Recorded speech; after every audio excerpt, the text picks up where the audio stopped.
So China keeps threatening the United States over Taiwan. But should we worry about that? Let's talk about it in today's video.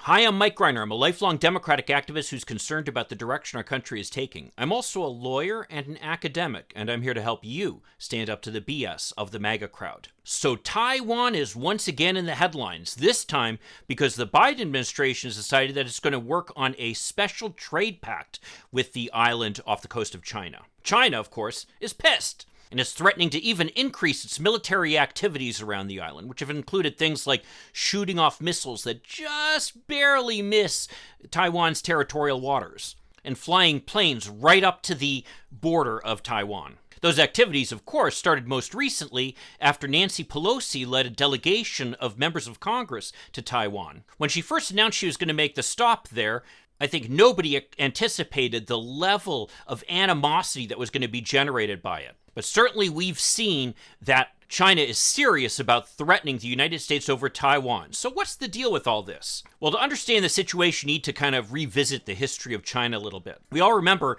that back in World War II, Japan had occupied much of China. In fact, some have dated the beginning of the Second World War, not to 1939, when Germany invaded Poland, but to 1931, when Japan first started invading China. Now, in response to the brutal Japanese occupation, the Chinese developed a resistance movement. And the resistance movement was basically divided up into two groups. One were the Chinese nationalists, led by Chiang Kai-shek, and the other were Marxists, led by Chairman Mao. Well, after the Chinese succeeded in pushing the Japanese out of their country, of course with the assistance of the United States and Russia, the war within China didn't end, unfortunately. Basically, a new civil war started between the Maoists and the nationalists, with each one trying to take control of the Chinese government. Ultimately, as we know, the Maoists were successful, and they ushered in an era of communist rule of China, which has at times been brutal, both economically and politically. But as it turns out, they didn't totally defeat the nationalist movement. Chiang Kai-shek and his allies moved their government to Taiwan, then called Formosa, an island located about 150 miles off the coast of China, and set up essentially a government in exile that, with the support of the United States, actually was the recognized government of China, of all of China, until Nixon went to China, of course. Now, when Nixon went to China, he then recognized the communists as being the legitimate rulers of China. But that doesn't mean that the nationalists gave up on their dream of one day ruling China, and it certainly doesn't mean that they gave up on the reality that they were ruling the island of Formosa, then known as Taiwan. As a result, Formosa is technically part of China, and it has a government in exile located there that claims to be the legitimate government of all of China. Now, initially, Chiang Kai-shek was no Democrat, small d. But over time, Taiwan has actually developed a pretty respectable democracy. What's more is they've become an incredibly wealthy nation, which if you just look at Taiwan, they're actually the 8th largest trading partner of the United States. The capital, Taipei, is a major city with close relations with the United States. And that is what has kind of created this dynamic here. You see, the way the Chinese view Taiwan is it's basically a state of theirs that's refusing to cooperate with the central government. It's been compared with, say, if after the Civil War, Florida had refused to rejoin the Union and a breakaway republic was established there. Certainly that we as Americans would feel very strongly that Florida is still part of our country and should come back into the fold. And that's why most Chinese view the goal of returning Taiwan to China as a major priority. And indeed, the policy that the Chinese have, what's called the One China policy, is something that's been reaffirmed time and again. Now, I think that analogy, by the way, is a little bit of a misstatement. Perhaps a better analogy would be one where Puerto Rico was the breakaway republic. Because to be fair, it's not like Taiwan is all that close to China. Although it looks close on maps, it's still more than 100 miles away from the closest point of the Chinese coast. What's more is it's relatively close to major American military installations in Okinawa and Guam. And even though we recognize the communist government as the legitimate government of mainland China, we have still continued to support, unofficially, the Taiwanese government. So even though we don't have an official embassy in Taiwan, we do have a trade mission, as does Taiwan here in the United States. Now, I think the reason that Pelosi's trip to Taiwan kind of caught everyone off guard with the Chinese response was that this isn't anything new.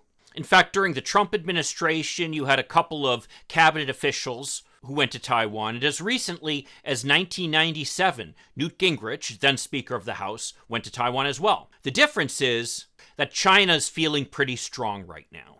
They have finally reached the point where they feel that they're able to essentially stand equally on the global stage with the United States. And in many respects, that's an accurate assessment. I mean, although the United States economy still is dramatically larger than that of China's is catching up fast. And although the American military also is much, much larger than China is also doing its best to catch up as well. I mean, you can see the way that China is kind of sowing these oats in the way that it has begun its own space program. This is clearly a direct challenge to the United States-led effort. Now, back in the Obama administration, of course, President Obama engineered the Trans-Pacific Partnership, a trade deal that got a really bad reputation. But really what that trade deal was all about was essentially linking America's allies more closely to us across the Pacific and essentially building up a firewall against China. Ironically, once he was president and he had done away with the Trans-Pacific Partnership, Trump even later mused that, boy, it'd be nice to have something like that.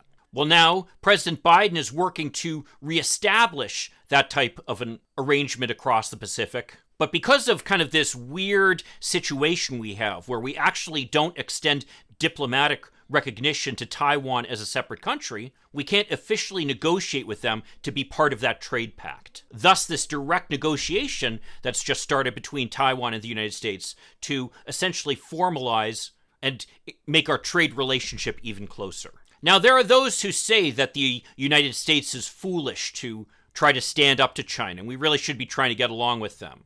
Some people who believe that the next century is not the American century, instead it's China's century. But the reality is, in the long run, China's got some pretty serious problems, and it could well be that China has about peaked in terms of their influence going forward, which is part of the reason that they feel the need to emphasize their strength right now. I mean, China's done an amazing job of growing their economy, improving the educational returns of their population, and increasing their impact on foreign affairs. But up until now, this growth in their economy has largely been driven by government investment. Most specifically, it's been driven by government investment of essentially adopting technologies that the West had already developed. China didn't actually have to develop anything new. They just had to simply start taking advantage of the technologies that had already been discovered in the West. And because of the size of China, the sheer size of its population, if they can get their per capita gross domestic product somewhere in the area of what it is in the West, then they stand to become a very, very wealthy nation. Well, as it turns out, though, they've kind of hit the limit in what they can do with this kind of government investment. Already, they've started to make investments in railroads that go nowhere, for example. They have a relatively high vacancy rate of office buildings in Shanghai. And the Chinese economy has really been struggling with a bursting real estate bubble and with relatively low consumer spending. As we know, consumer spending here in the United States is about 70% of our economy. What's more is already for about half of China, essentially the eastern part of China, the per capita GDP of the country is equal to what it is in the United States. The only reason that China still lags behind is because of the western half of the country, which is still relatively undeveloped. What's more is China is already starting to struggle with some of the ramifications of high pollution and global warming, both things that are going to cause problems for it in the long run. And they're getting to the point where they've pretty much already adopted all the technology that they hadn't been taking advantage of. So to be able to continue to grow, they need to start actually creating new technology and creating entrepreneurship the way that we have in the United States. And there, the Chinese have a very fundamental problem. What that is their strong central government that really doesn't want to give up its control of things. Evidence of that problem is how China has treated Jack Ma, for example. Now, you may not have heard of him, but he's the equivalent of Jeff Bezos in China, where he founded Alibaba, the equivalent of Amazon.com in China.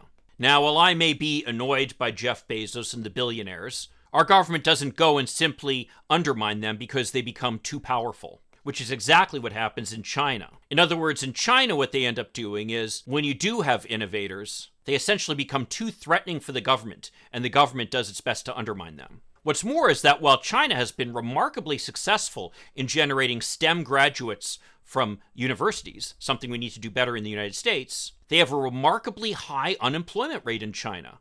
And in fact, the major that is most encouraged by the Chinese government is Maoist studies, something that I don't think is going to lead to a lot of real innovation on the global stage. Finally, and this is really the biggest issue, China has a serious demographic issue. Their one-child policy has resulted in a population now that's aging. And among young people, you have a lot of men who basically are unable to find spouses. The result is that by the year 2100, China's population is expected to shrink to probably somewhere around 600 million people. Well, guess what the population of the United States is expected to be about that time? You guessed it, 600 million. In other words, this advantage that China has by having this huge workforce suddenly won't exist in the long run. Now, what are the things that the United States can do to help us in the long run in this struggle? Well, I think we're doing a lot of the right things, but I want to point out one thing that I'm especially concerned about that's a problem. The first thing is we are creating close alliances with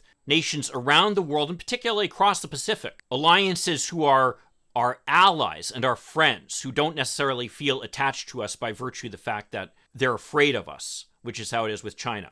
Secondly, we're trying to encourage STEM research here in the United States. A great example of how we did that was with the recent passage of the CHIPS Act, which is aimed at restoring American dominance in the semiconductor industry, somewhere we had long dominated. But the biggest concern I have is with immigration. I once heard it said that the United States' long-term competitive advantage relative to other countries is our immigration. Immigration is what brings new blood, new ideas, new innovation, new research here to the United States. I can't even begin to mention all the entrepreneurs who are immigrants, all the way from Elon Musk down to the people who run the party store down the street from me. Despite the claims of the MAGA crowd, immigrants tend to contribute a lot more to the economy than they take from it. As a result, these efforts to kind of try to block immigration are actually something that hurts the United States in the long run. And that's something where I hope we're able to essentially reverse the policy that has increasingly been a focal point of the American right. The point is that I think in the long run, we should be feeling pretty good here in the United States about the way things are looking, particularly with respect to our relationship with China. And the wrong thing for us to be doing right now is basically backing down and being afraid that China ultimately will be able to lord things over us, the way that we truthfully are able to lord things over Russia at this point. Well, this video is already pretty long, so why don't you check out this other video here where I discuss more the implications of bad immigration policies. I'll see you then. In the meantime, let's hope for continued progress. Thank you.